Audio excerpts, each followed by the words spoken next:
Interrompeu demais Você dá a boca pensamento. pra fora, você tá sentindo falta também. Ah, Mas, galera, é um sinto. prazer estar com vocês hoje e estreando para falar de mulher.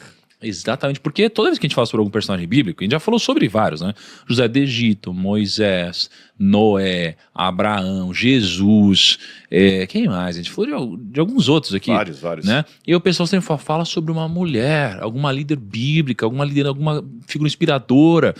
E a gente decidiu falar hoje então sobre Ruth, que é uma personagem super importante aqui, na linhagem de Jesus, inclusive, né? Exatamente, que ela vai ser ancestral de Jesus.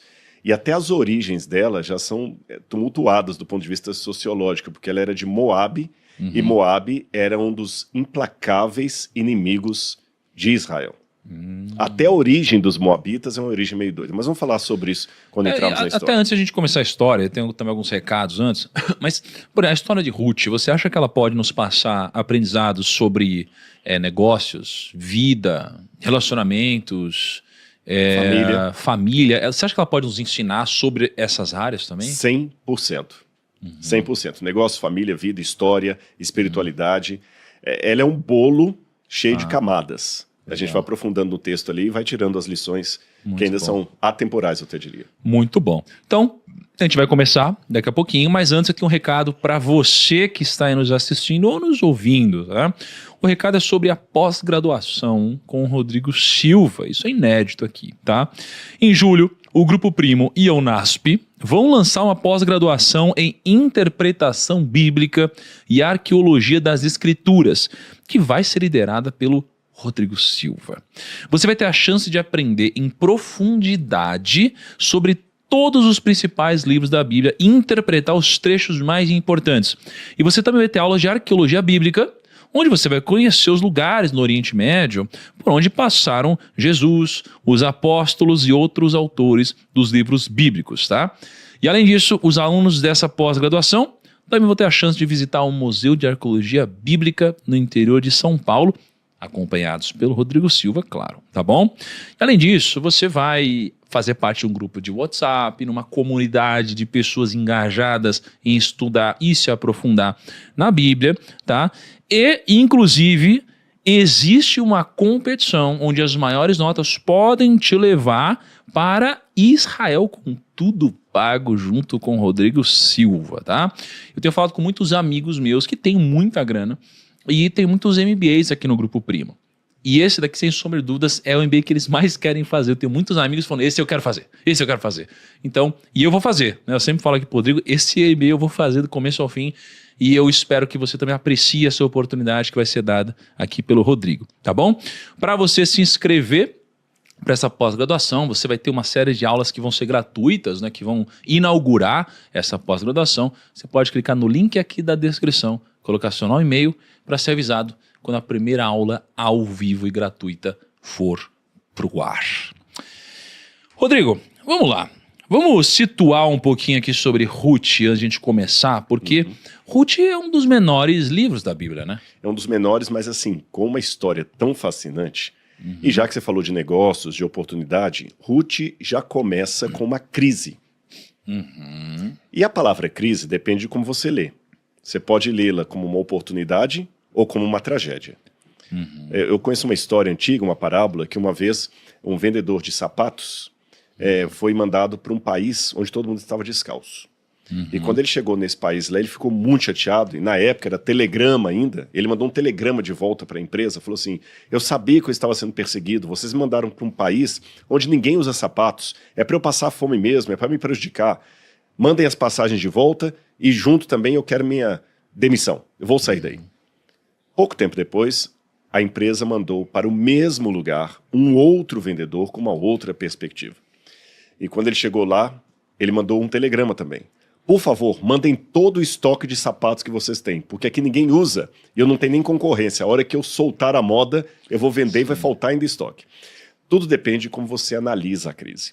O livro de Ruth começa com uma situação de crise. Sim. Capítulo 1, versículo 1. Nos dias em que os juízes julgavam, houve fome na terra de Israel.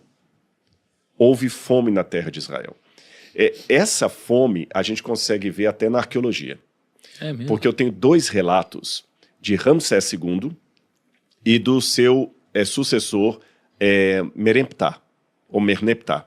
Esses dois faraós egípcios têm escritos deles antigos, onde eles começaram a mandar comida para Canaã, porque Canaã ficou muito tempo sem chuva.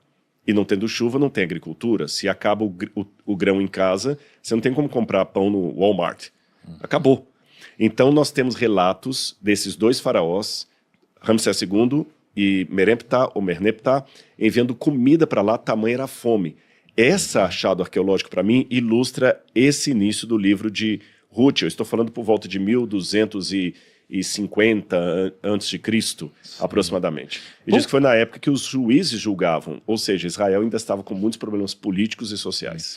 Vamos aproveitar hoje para a gente ir falando sobre a história de Ruth, se aprofundando biblicamente, mas também trazendo aplicações práticas, né, para o nosso dia. Porque você falou da crise, e muito bem falado, a crise ela pode ser uma oportunidade ou pode ser uma tragédia. Só que a crise, ela geralmente é a consequência de alguma coisa, não é? Então eu queria me aprofundar um pouco na introdução prévia da história de Ruth, ou seja, a crise foi uma consequência da época dos juízes. Os juízes foi uma consequência da vitória de Josué, e Josué foi uma consequência ali da liderança de Moisés. Não é? Conta um pouquinho, só de uma forma ultra resumida, toda essa trajetória, para que a gente possa investigar um pouco sobre como as crises elas acontecem e surgem no nosso mundo, por favor. Olha, vamos primeiro. O povo estava no Egito, época de Moisés. Ok. E Deus queria tirá-los do Egito. Só que havia um problema. Deus queria tirar o povo do Egito, mas o Egito não saía de dentro do povo. Então, a travessia do deserto, que deveria ser de um pouco mais de um mês e meio, durou 40 anos, para que aquela geração morresse no deserto e surgisse uma nova. Essa geração que nasce no deserto entra em Canaã na época de Josué. E começam as conquistas. Só que essa geração também era marcada por dois problemas. Medo, e o medo paralisa. E aqui eu coloco uma notinha de rodapé ao falar do medo, Tiago. Há uma diferença entre o medo da fobia e o medo do temor. O temor é um respeito. O temor chegaria a ser até, para você que está assistindo em casa, uma autoproteção. É aquela situação de sensatez que eu tenho de não colocar a mão num buraco, porque eu não sei se tem uma cobra lá dentro, um escorpião, e isso me protege. Isso é sadio. É aquela sensação que eu tenho de não ultrapassar o carro da frente se eu não estou vendo como é que está. Eu não estou com medo, eu não vou. Isso protege. Mas existe um outro medo, que é o medo que paralisa. É o medo da covardia, é o medo do não enfrentamento, sabe? Esse medo nós não devemos ter, porque ele atrofia. E o povo estava com esse segundo tipo de medo. Eles, não, tem gigantes na terra, não vamos conseguir. Mas o Senhor falou, mas não sei, estamos com medo, não vamos dar um segundo passo, não vamos avançar, não vamos expandir. E quando eles expandiam, munidos desse medo, o desespero era tão grande que esse medo os fazia agarrar a ídolos. Olha que interessante. E ao agarrarem-se a ídolos, eles perdiam o temor do Senhor. O temor do Senhor. Isso é interessante. Já vê uma pessoa que às vezes está com tanto medo que no desespero, na guerra, por exemplo, ele está com tanto medo da guerra que alguns soldados, às vezes, saem disparada, correndo desesperado no meio do tiroteio e tomam um tiro na primeira. Ou seja, o medo é tão grande que ele sai desesperado, descontrolado. Não tem temor. E eles começaram a cometer o erro de adorar ídolos de Canaã, a apropriar-se da cultura cananita e, de certa forma, estavam, de novo, repetindo o equívoco dos seus pais, trazendo o paganismo para dentro de si. Aí Deus mandava os juízes para poder libertar o povo. Os juízes eles seriam equivalentes a grandes líderes. Grandes líderes, libertadores. Mas Deus falava, eles não vão ser reis de vocês, são libertadores. Tá certo? Como seria Emiliano Zapata para os mexicanos, ou quem sabe Tiradentes para os brasileiros, alguma coisa assim. Então o líder, ele libertava o povo de Israel, livrava o povo, mas daqui a pouquinho o povo entrava em fracasso de novo. E por que isso acontecia? Como eu falei, o medo, a falta de confiança em Deus e a falta de um crescimento estratégico. Eles saíram meio em bandos assim para tomar conta de tudo. Tanto é que uma das tribos, a tribo de Dan, quando dividiram a terra, falaram, isso aqui é muito pequeno para nós, vamos pegar uma outra terra lá em cima. E acabaram fazendo aquilo que Deus não ordenou. Ou seja, Eles pegaram a terra, mas não do modo como Deus estava orientando. E a palavra que mais se repete no livro de Juízes, sabe qual é a expressão? Naquele tempo não havia rei em Israel e cada um fazia o que bem entendia. Agora aplica essa frase que aparece várias vezes no livro de Juízes, é o livro que antecede Ruth, e joga isso para uma empresa.